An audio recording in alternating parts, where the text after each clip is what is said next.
You will die poor if you save money. My grandfather told me this. And if you don't want to die poor, you should listen this too. You've been lied to. From the moment you got your first paycheck, the responsible adults told you to put your money in a savings account and leave it there.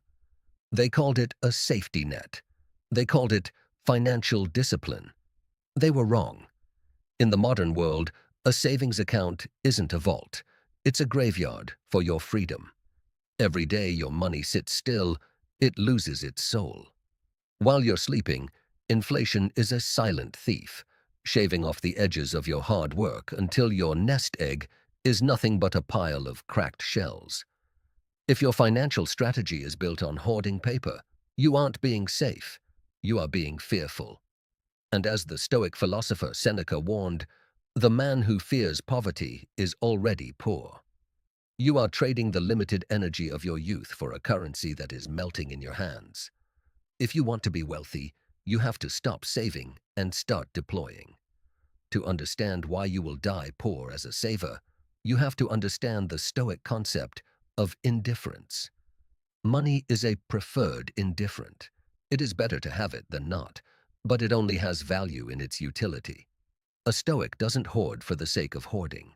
In nature, anything that doesn't move rots. Stagnant water becomes toxic. Stagnant money becomes a liability. Most people save because they are terrified of the future. They want a cushion to protect them from life. But a Stoic knows that no amount of cash can protect you from the premeditatio malorum, the inevitable hardships of life.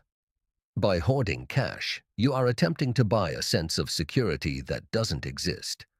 You are sacrificing the potential growth of your soldiers, your dollars, because you're too scared to send them into battle. A rich mindset realizes that money is not a trophy to be kept on a shelf. It is energy that must be directed toward a purpose. Let's trigger your future perspective. Imagine yourself 30 years from now. You worked 40 hours a week, skipped the vacations, and saved every penny. You look at your bank account and see $1 million.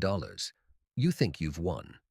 But then you walk outside and realize a loaf of bread costs $50 and a modest home costs $10 million. You realize too late that you were playing a rigged game. You optimized for safety, while the elite optimized for assets. Marcus Aurelius said, "It is not death that a man should fear, but he should fear never beginning to live." In finance, you should not fear the volatility of the market.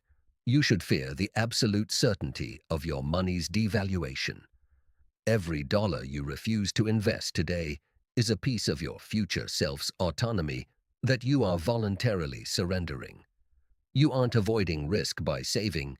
You are guaranteeing a slow-motion disaster. So, if you shouldn't save, what do?